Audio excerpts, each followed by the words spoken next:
All right. Okay, welcome everybody to Curious Vlad. We're recording now, and I'm gonna ask. We have a question to begin with. Gregory, go ahead. Yeah, thank you. So my question is, what is the difference between like the words on paper that reference God the Father and like a painted image that would be a painting of God the Father? Yeah, it's a good question.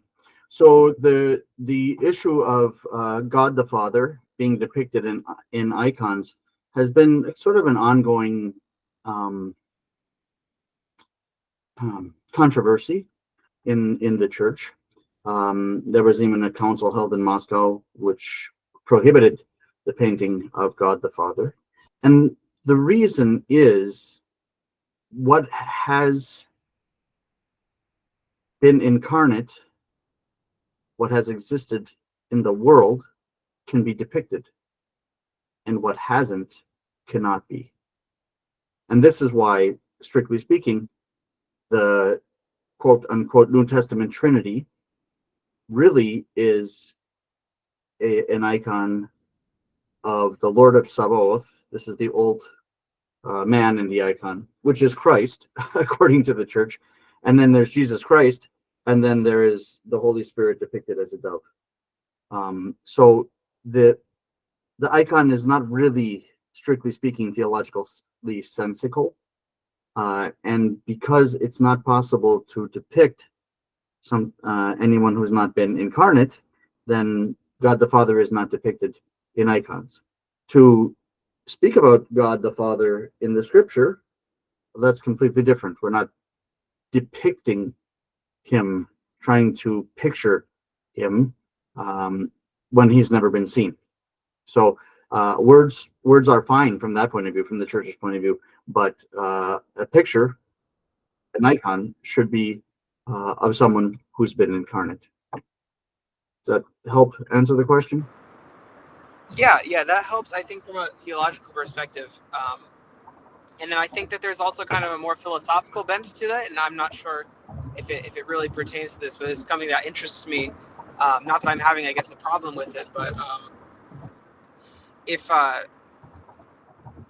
like for example, say our language was in like hieroglyphics, right? And we in our hieroglyph was uh, of God. Like when we're referencing God the Father, we draw like a man with like a white beard, and that was like our word written on paper for God the Father.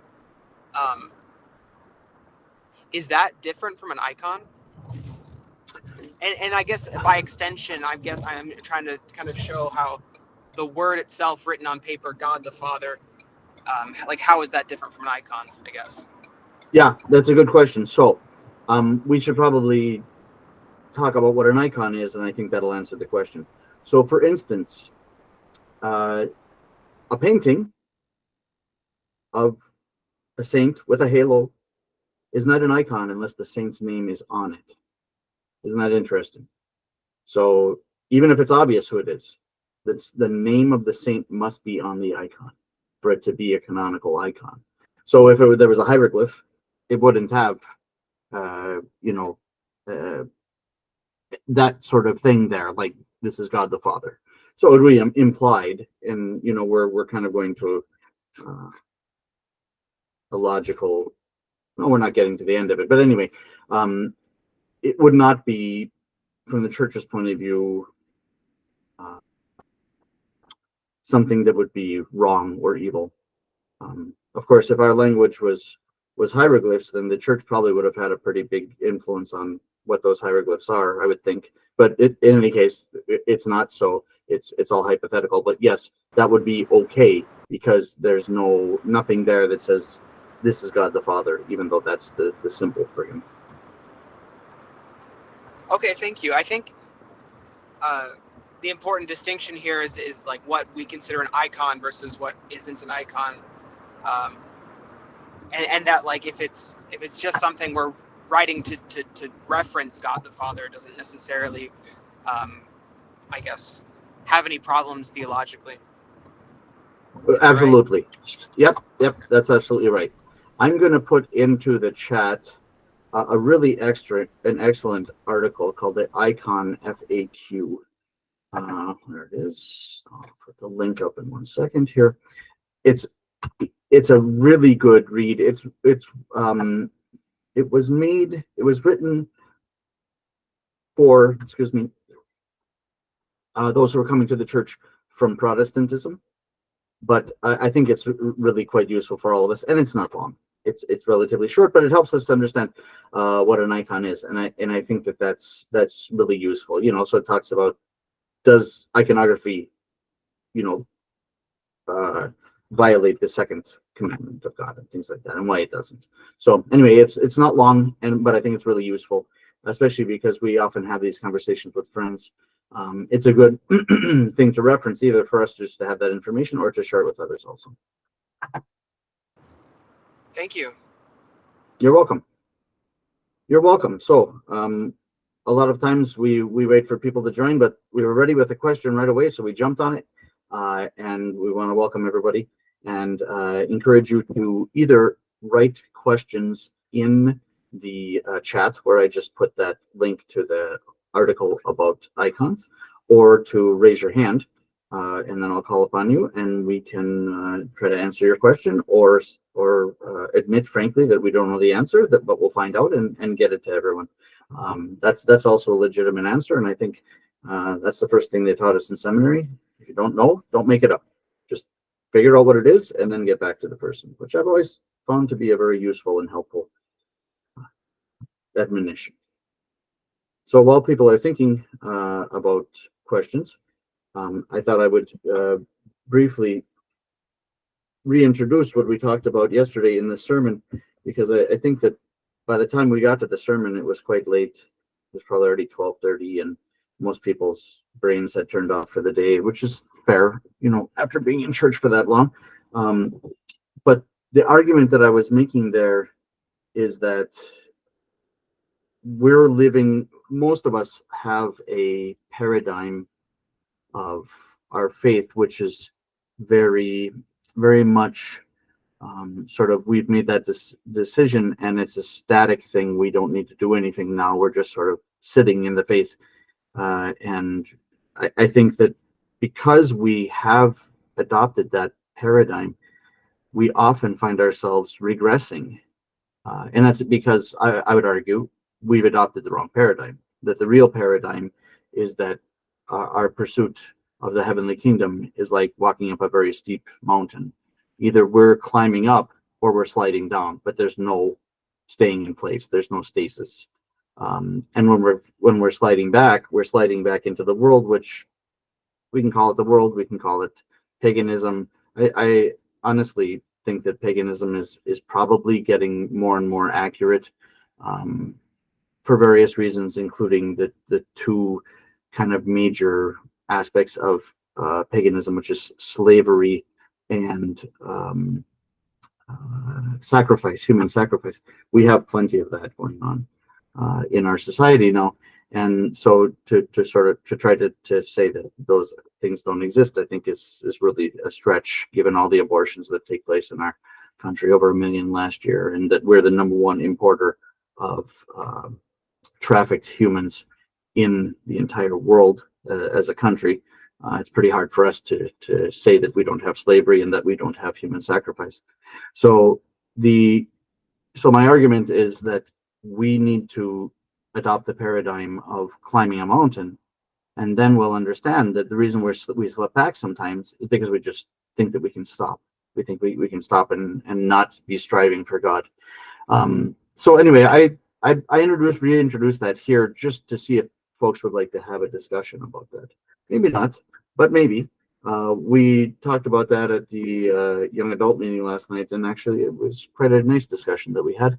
I thought that it was clear that they had thought about these things, and that paradigm made some sense to them, given that it just doesn't make sense that if we're in a static situation, why would we regress? It doesn't make any sense. We should stay right where we are, not get better necessarily, but certainly not get worse. But we're regressing all the time, and that's because we're going up a mountain. We're not standing on a plane. So anyway, any thoughts anyone has about that?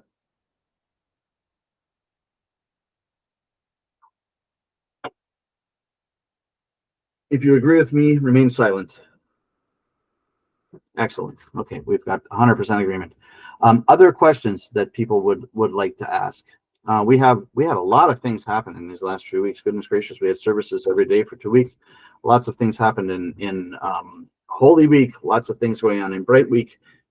It may be that folks would like to ask questions about that. Surely some things came up there. I wonder. I mentioned in one of the sermons how important it is to read that first of the 12 Passion Gospels, the longest one, not just in church, but to read that at home and think about it and reflect on it.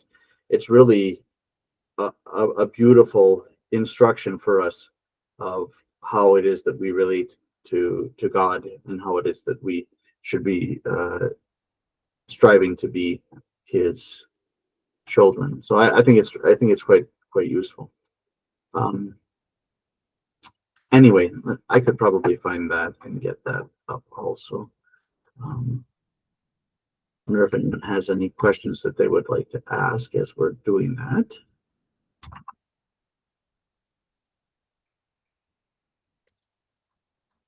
Because I think if we have those Gospels right in front of us, it's a little bit easier to read it, rather than if we have to dig too far for it.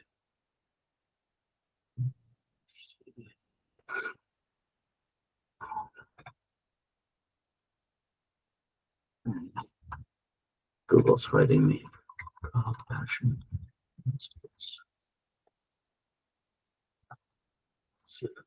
There. Oh boy, that's interesting. There we go.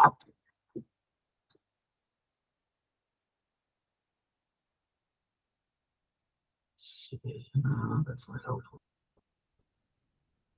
Okay.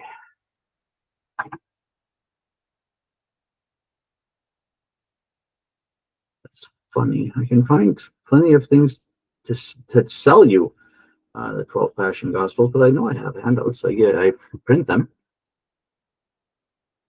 Oh well. I guess we'll have to plan to do that and share that another day. But I do think that it's very useful for us to read that first gospel, and I hope that folks have taken the chance to do that, and if they haven't, that they do that soon, because very soon we will kind of be on to Pentecost, and we'll be not thinking of we won't be sort of in the mindset of this time of year.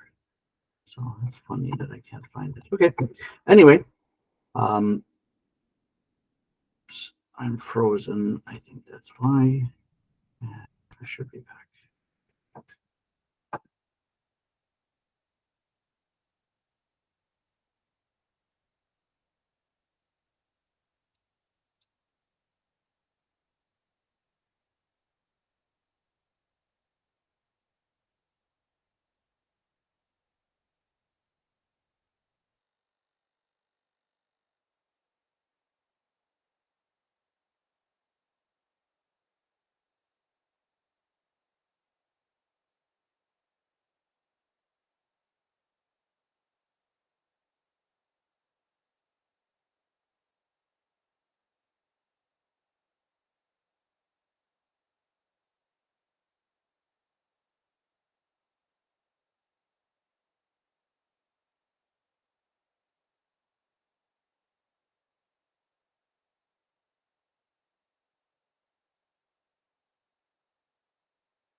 Well, I'm back. Sorry about that. Don't know what happened.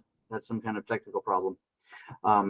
So I was kind of going on about the 12 Passion Gospels, and I finally found something that I can share with you. So I'm going to do that. But I'm going to also ask folks to ask questions if they have them. So there's um, a booklet. Well, it's online of the 12 Passion Gospels, and you can read them there. So I hope that's useful, and I do strongly recommend reading that first one and reflecting on it, thinking about it. I think it'll be very useful. Okay, so there will be a sort of strange gap, I suppose, in the recording there when I got kicked off. Does anyone have questions that they would like to ask about Holy Week, about Bright Week, about Pascha, about Radhanica, which is tomorrow, the day of rejoicing?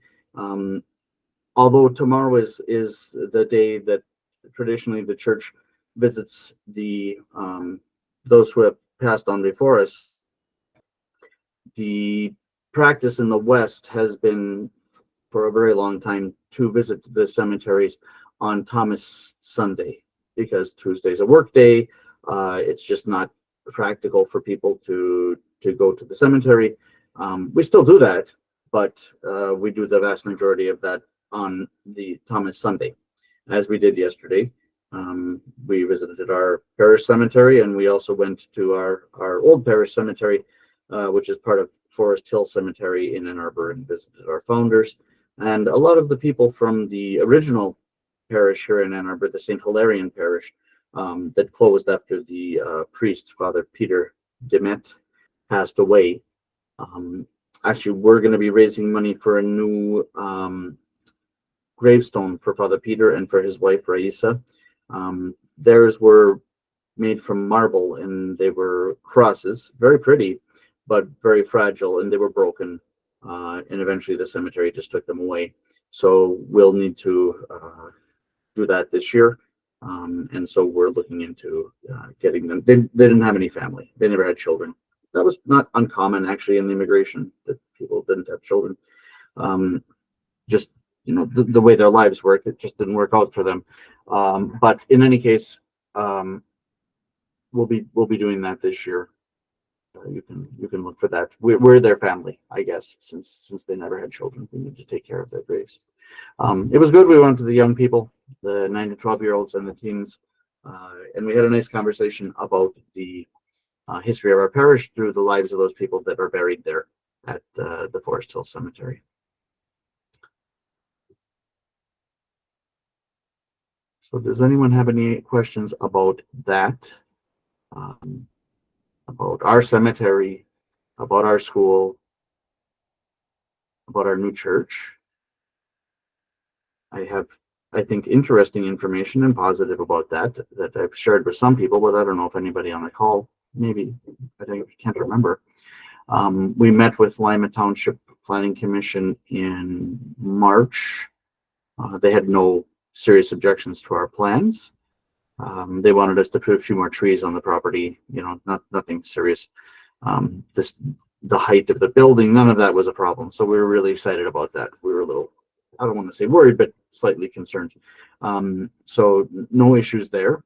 And then in April, we had a public hearing with Lima Township, again, the Planning Commission, so that everyone in the township had been alerted that this was happening, and that they could come and ask questions or raise concerns or whatever. There was nobody there to complain. There were people there for other reasons. So some people asked some questions. We got some nice positive feedback. One of our neighbors was there for another reason, because there was something else on the agenda that she was interested in. And she said some nice things, which was great. So the Township Planning Commission then made a motion to accept our final site plan approval, and then tabled it because we didn't give it to them yet. But they assumed that we're going to actually put the trees in that they want, which of course we will. So in the meantime, the Washtenaw County Road Commission is slightly concerned that there will be a left turn issue on Sunday mornings into our into the property when we have the new church. I don't know what their parameters are, so maybe from their point of view it's a concern. The vast majority of our parishioners don't come from the west, so I think it's not going to be much. But in any case, I don't think it's going to be much of an issue. But we are conducting a traffic, what do they call it? traffic study, and that will be they'll be done sometime in May. So either we'll be on the June or July Planning Commission agenda for final approval once this left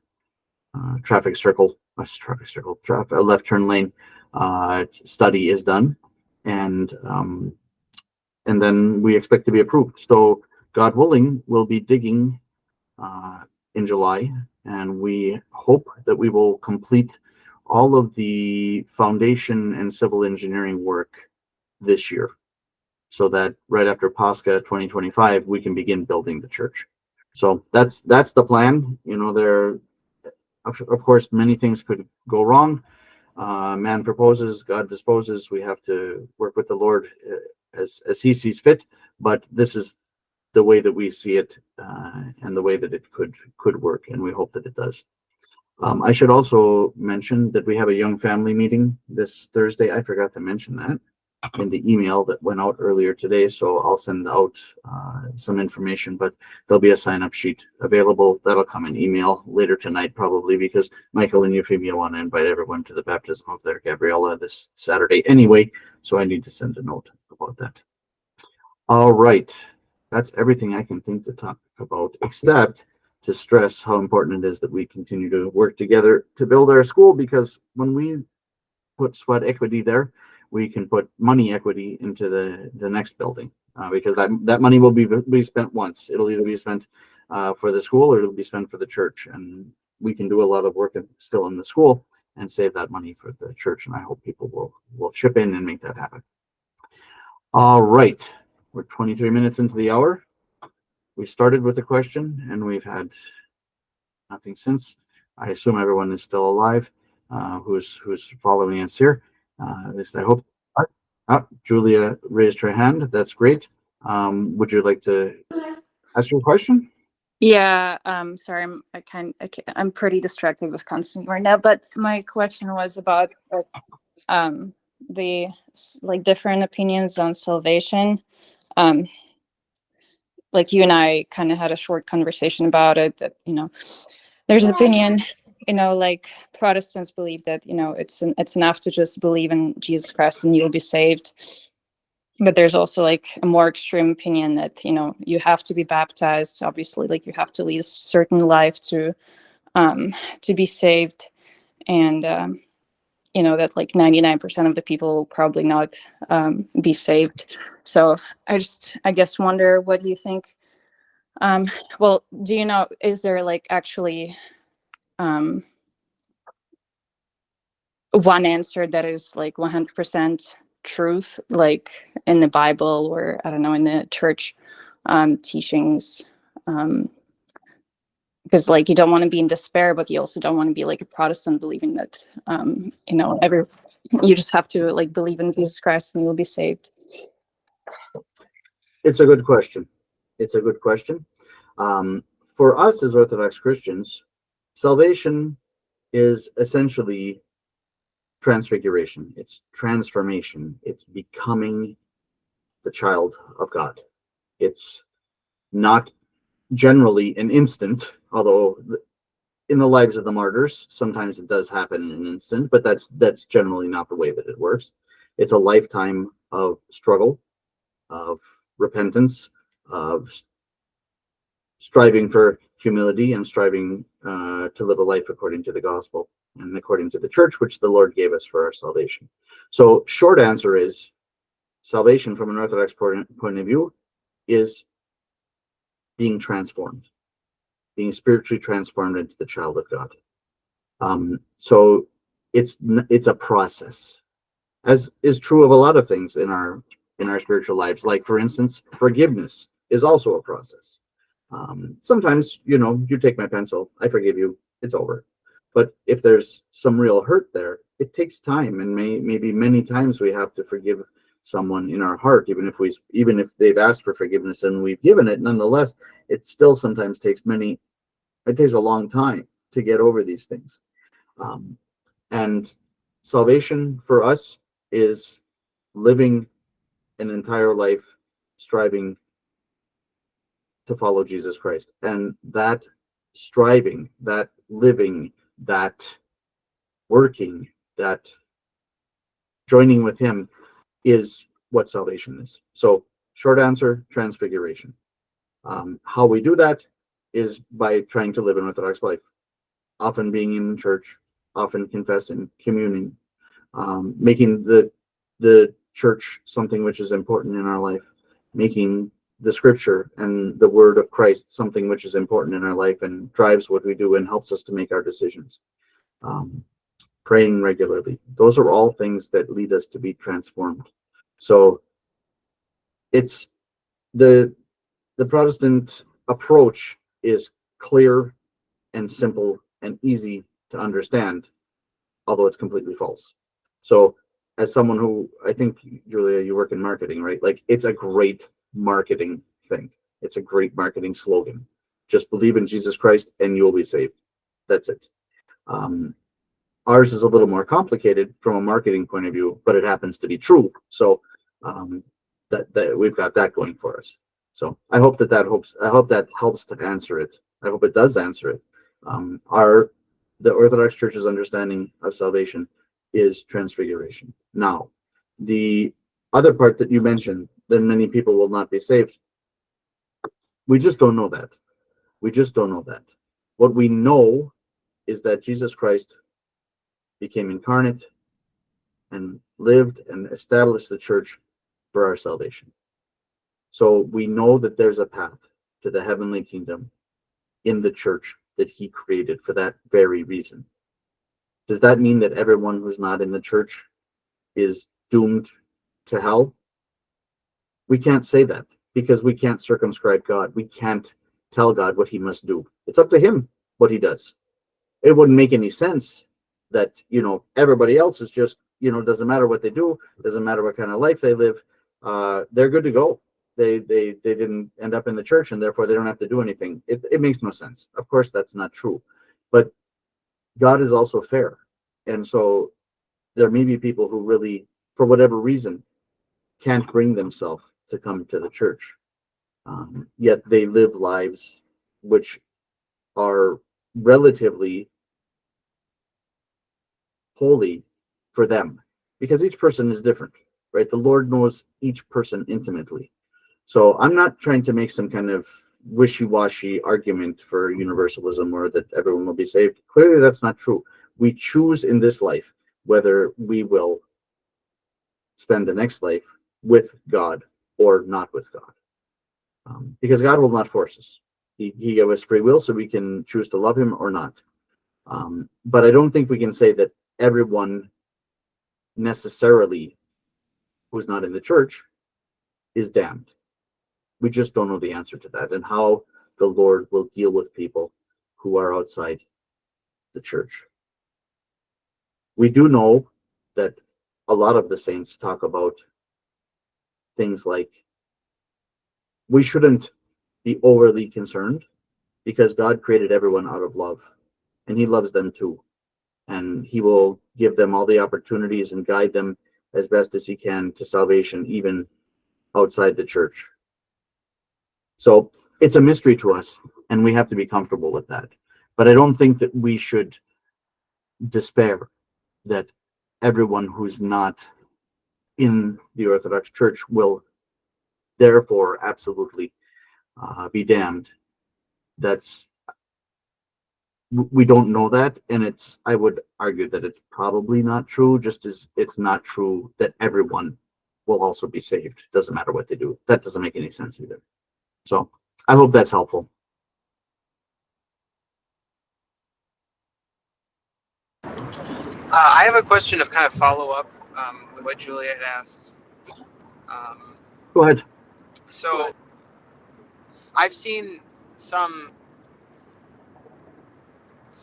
priests online where I think there was one elder from Russia and then another priest from Australia that comes to mind that have the position that like baptism is is so necessary to be saved that, for example, even like unborn babies like canonically wouldn't go to heaven.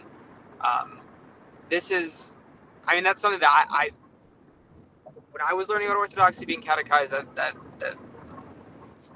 comes off to me as like completely wrong, but these people are, I guess, priests and elders in the church who have that position.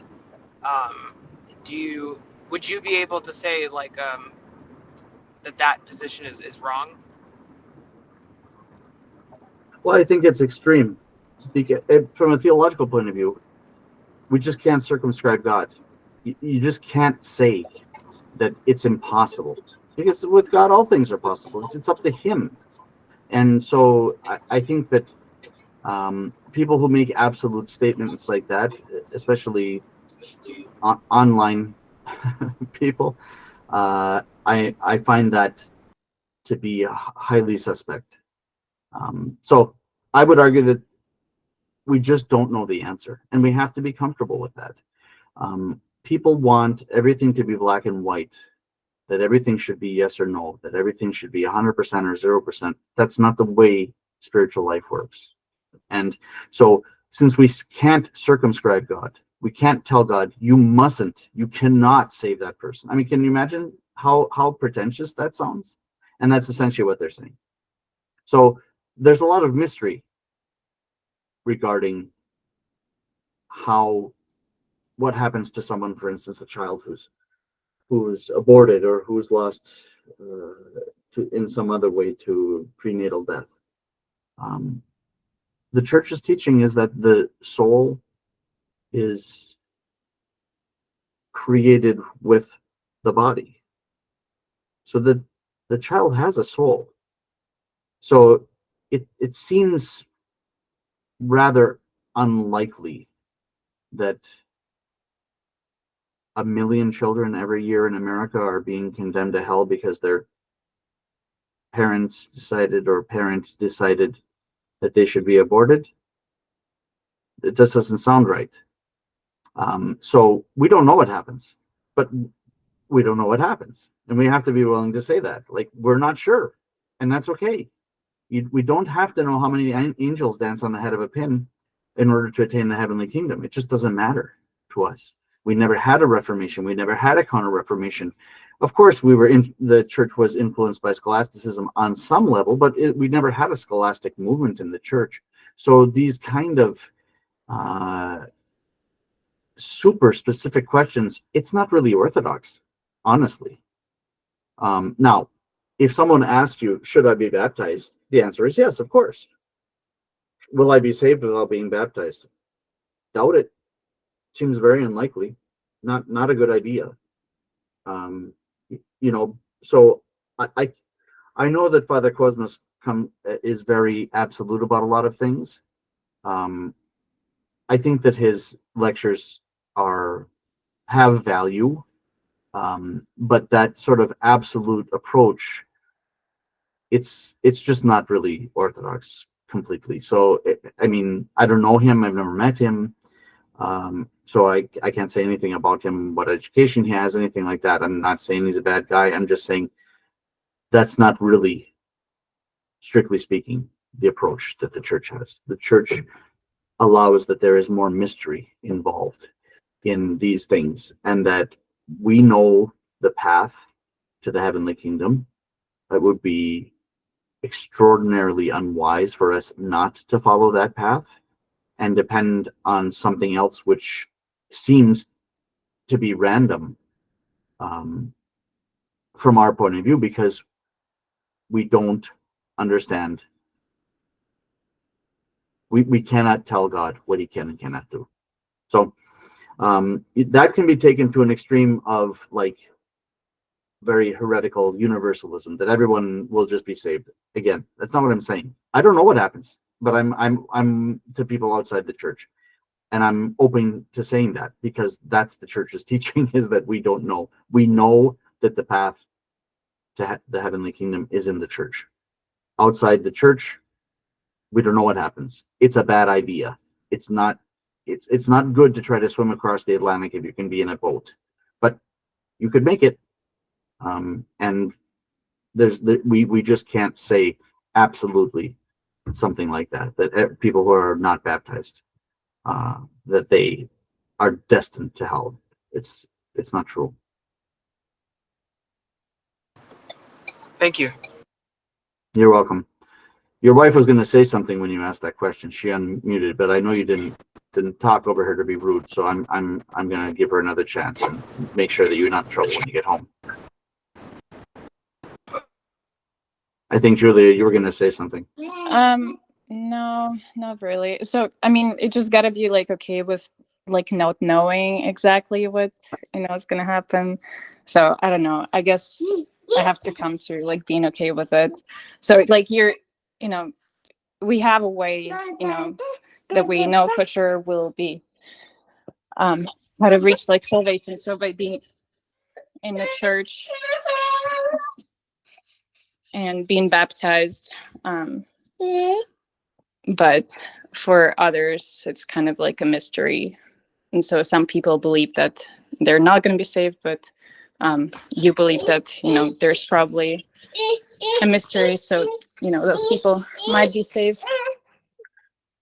Yeah, we just don't know, and we should pray for those people and ask the Lord to bring them to salvation. There's a reason that the Orthodox Church, is such a missionary church, because we desire to bring the true faith to everyone so that they can be saved. I mean, that's the entire story of the church, is to bring people to the knowledge of the truth for the salvation of their souls. So we believe strongly that that's the way to go. But at the same time, we have to understand that we have to be comfortable that we're not God. This is the main issue. That we cannot say you must or you mustn't, you can or you can't. We can't say that to God. We're the creatures. We're the creation. We're not the creator. And therefore we know there's a path. We try to share that path with everyone because we want everyone to be saved. But if someone chooses not to take that path, it's a very bad idea. But what's in their heart, the Lord knows, and He'll judge them based on that. So, yeah, I don't want there to be any kind of implication that it's a good idea to try to attain salvation outside the church. That's not what I'm saying. But we can't be so absolute in our approach to people outside the faith, because we can't circumscribe God. So I would say it's not a good chance that those people will attain salvation, but I can't say absolutely, because I'm not God, that they won't. And those kind of statements can be very frustrating for people because it's hard to market that.